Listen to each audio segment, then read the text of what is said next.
Shalom, salam sejahtera untuk kita semua. Kembali lagi bersama dengan kami di channel God Saves Me Ministry.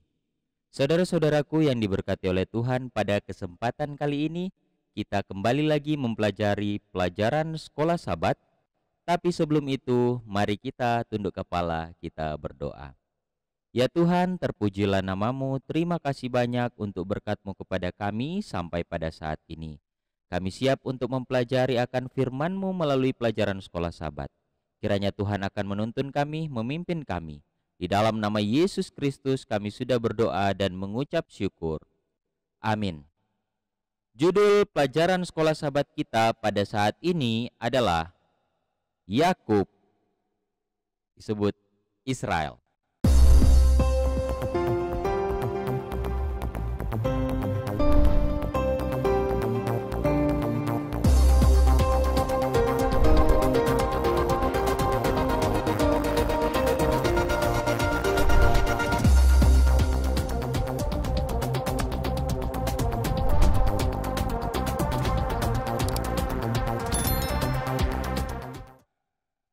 Saudara-saudaraku, ringkasan pelajaran sekolah Sabat kita pada saat ini membahas mengenai Yakub pada akhirnya kembali ke tanah perjanjian, dan dia harus menghadapi kemarahan saudaranya Esau karena kesalahan di masa lalunya.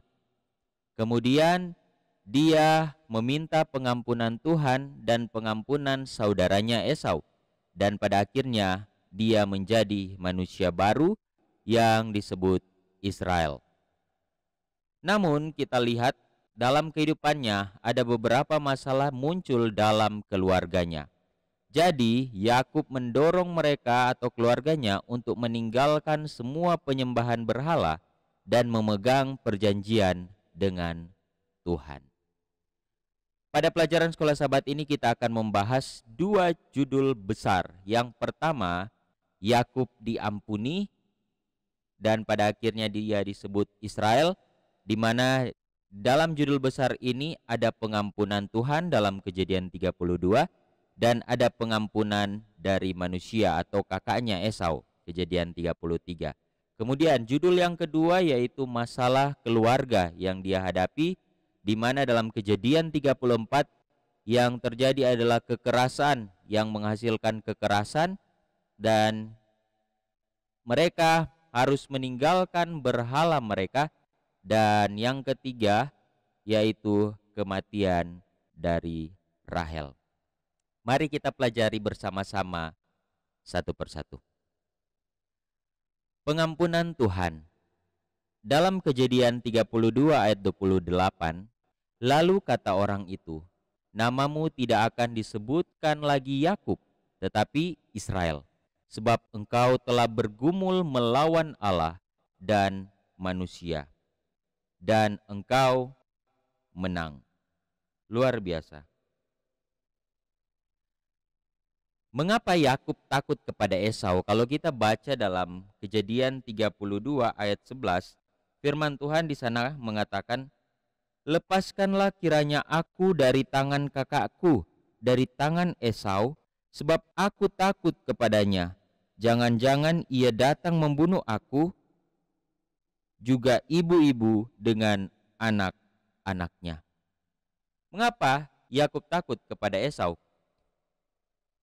Saudara-saudaraku, Esau telah berjanji untuk membunuh Yakub, bukan dalam Kejadian 27 ayat 41. Dan Yakub ini ingin supaya dia bisa berbaikan dengan Esau.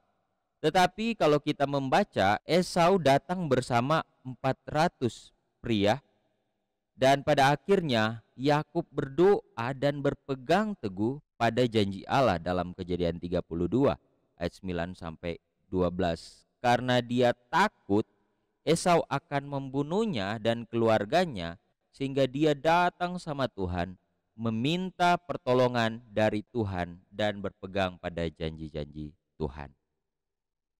Yakub tidak bisa berbuat apa-apa lagi. Yang dia bisa lakukan, dia berdoa dan meminta pengampunan dari Tuhan. Dia menyadari bahwa dia telah bersalah. Pada akhirnya dia datang meminta pengampunan Tuhan. dan perjuangan rohaninya menjadi perjuangan fisik juga. Dia minta pertolongan dari Tuhan, meminta pengampunan dari Tuhan, supaya dia juga bisa memperoleh pengampunan dari saudaranya. Dan pada akhirnya, saudara-saudaraku, Yakub berpegangan pada manusia itu karena dia menyadari bahwa dia adalah Tuhan itu sendiri. Yakub meminta berkat-Nya. Allah meyakinkan dia, engkau akan menang. Dalam Kejadian 32 ayat 26 sampai 30. Mari kita lihat. Kejadian 32 ayat 26 sampai 30. Pergumulan Yakub dengan Allah ya. Lalu kata orang itu, biarkanlah aku pergi karena fajar telah menyingsing. Sahut Yakub, aku tidak akan membiarkan engkau pergi jika engkau tidak memberkati aku. Bertanyalah orang itu kepadanya, siapakah namamu? Sahutnya, Yakub. Lalu kata orang itu, namamu tidak akan disebut lagi Yakub, tetapi Israel, sebab engkau telah bergumul melawan Allah dan manusia, dan engkau menang. Ayat 30. Yakub menamai tempat itu Peniel, sebab katanya, aku telah melihat Allah berhadapan muka, tetapi nyawaku tertolong. Dia sadar pergumulannya melawan seseorang, dan dia menyadari itu adalah Tuhan. Pengampunan dari Tuhan menjadi bagian Yakub. Luar biasa. Dan kita lihat pengampunan manusia atau kakaknya. Kejadian 33 ayat 10. Tetapi kata Yakub, karena memang melihat mukamu adalah bagiku serasa melihat wajah Allah, dan engkau pun berkenan menyambut aku. Yakub telah mengirim beberapa hadiah kepada saudaranya. Ia juga sujud 7 kali di hadapannya. Dalam Kejadian 33 ayat 1 sampai 3 kita bisa baca cerita kisahnya di sana, sangat jelas apa yang dilakukan oleh Yakub. Yakub ingin menjelaskan bahwa dia tidak akan menuntut penggenapan berkat ayah mereka. Tapi kita lihat reaksi Esau mengejutkan Yakub. Kenapa? Kejadian 33 ayat 4 katakan, tetapi Esau berlari mendapatkan dia, didekapnya dia, dipeluk lehernya, dan diciumnya dia, lalu bertangis-tangislah mereka. Esau, kakaknya, telah memaafkannya. Saudara-saudara, luar biasa bukan? Ketika Yakub meminta pengampunan daripada Tuhan, Tuhan menuntun pengampunan dari kakaknya pun diberikan. Luar biasa. Dan itulah janji Tuhan. Firman Tuhan telah digenapi dalam Kejadian 32 ayat 28. Sebab engkau telah bergumul melawan Allah dan manusia, dan engkau menang. Tuhan berfirman bahwa Yakub akan menang. Atau dengan kata lain, akan memperoleh pengampunan. Dan itu terjadi. Luar biasa bukan? Itulah firman Tuhan, punya kuasa. Kita percaya sepenuhnya pasti akan terjadi dalam kehidupan kita. Yakub telah menjadi manusia baru, sebut Israel. Dia telah diampuni oleh Tuhan dan saudaranya bukan? Dia tahu dia tidak pantas mendapatkannya. Tapi ini adalah kasih karunia Allah. Sekali lagi kita mempelajari kasih karunia Allah. Kita tidak layak, tidak pantas, tapi hanya oleh karena kasih karunia Allah kita menjadi dilayakkan. Luar biasa Tuhan Yesus Kristus.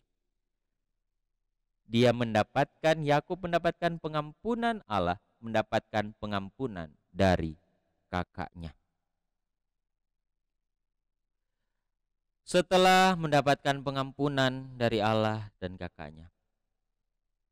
Pada akhirnya dia dan keluarganya hidup. Namun ada hal-hal yang terjadi. Kekerasan menghasilkan kekerasan. Kejadian 34, kita bisa baca kisahnya di Kejadian 34. Sementara itu anak-anak Yakub sakit hati dan sangat marah karena Sikem telah berbuat noda di antara orang Israel dengan memperkosa anak perempuan Yakub, sebab yang demikian itu tidak patut dilakukan. Kita tahu kisahnya, di mana pada akhirnya Yakub dan keluarganya atau Israel hidup damai. Ia membeli sebidang tanah pertamanya di Kanaan dan membangun sebuah mezbah bagi Allah. Kalau kita baca dalam Kejadian 33 ayat 18 sampai ayatnya yang ke-20. Namun saudara-saudaraku, kisah ini pada akhirnya kedamaian itu segera memudar. Kenapa? Ada masalah di sana, di mana Sikem memperkosa Dina, yaitu putri dari Yakub. Namun dalam Kejadian 34 ayat 1 sampai 4 dan ayat 8, pada akhirnya Sikem ini memang benar-benar jatuh cinta, tertarik kepada Dina dan ingin bertanggung jawab menjadikan Dina istrinya, sehingga dia menyuruh ayahnya Hemor, ya, orang Hewi, raja negeri itu, supaya mengatakan hal itu kepada Yakub.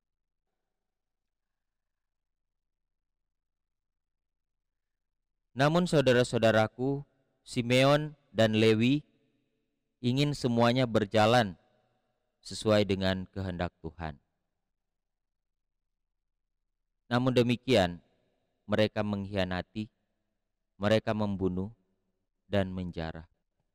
Kalau kita baca kisahnya secara sederhana ya, ketika kita baca kisahnya, mereka ingin supaya tidak ada gejolak dan lain sebagainya. Sikem dan ayahnya datang menghadap kepada Yakub, tapi kakak-kakak dari Dina ini tidak terima. Namun pada akhirnya mereka mengatakan bahwa oke, kami akan terima, kami akan berikan, dan lain sebagainya. Tapi ada syarat. Orang-orang mereka harus disunat. Itulah persyaratan. Ternyata saudara-saudaraku, ini adalah siasat mereka. Yang seharusnya ini kehendak Tuhan, harus bersunat orang-orang itu. Tapi mereka mengkhianati. Setelah mereka terima persyaratan itu, apa yang terjadi? Seluruh penduduk itu diajak untuk bersunat. Dan benar, ketika mereka disunat, pada akhirnya perjanjian itu dikhianati oleh Simeon dan Lewi. Dikatakan bahwa ketika semua telah setuju, penduduk-penduduk di sana setuju untuk disunat, pada akhirnya mereka disunat. Namun apa yang terjadi? Setelah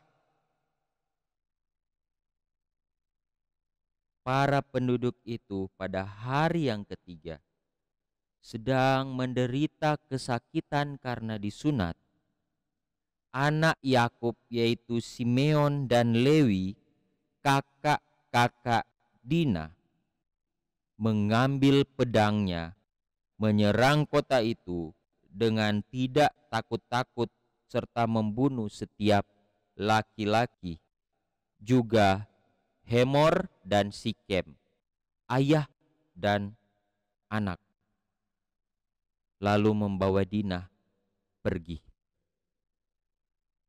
Perjanjian yang telah dilakukan mereka terima, tapi dikhianati oleh anak-anak Yakub. Masalah besar terjadi kekerasan menghasilkan kekerasan. Saudara-saudaraku, Yakub lebih khawatir tentang konsekuensi dari tindakan anak-anaknya ini daripada tentang tindakan mengerikan itu sendiri. Yakub melihat bahwa ini akan menjadi hal yang sangat menakutkan, sangat luar biasa konsekuensinya. Karena mereka telah membunuh dan menjarah penduduk di sana. Kesempatan mereka lakukan ketika semua disunat, sementara merasa kesakitan, lemah, tidak berdaya. Itulah yang mereka lakukan. Jelas bahwa Tuhan tidak menyetujui perbuatan ini. Pada akhirnya dia bertindak untuk membawa keluarga ini kepada hubungan baru dengannya. Yakub menyadari bahwa ini bukan kehendak Tuhan. Dan pada akhirnya Yakub bertindak membawa keluarganya kembali memperbaharui kehidupan mereka dengan Tuhan. Meninggalkan berhala. Kejadian 35 ayat 2. Lalu berkatalah Yakub kepada seisi rumahnya dan kepada semua orang yang bersama-sama dengan dia, jauhkanlah dewa-dewa asing yang ada di tengah-tengah kamu, tahirkanlah dirimu dan tukarlah pakaianmu. Allah memutuskan untuk memperbaharui perjanjiannya dengan Yakub. Kali ini seluruh keluarganya akan terlibat, bukan hanya Yakub tapi semuanya terlibat. Yakub mengerti bahwa keluarganya harus lebih taat, lebih dekat dengan Tuhan.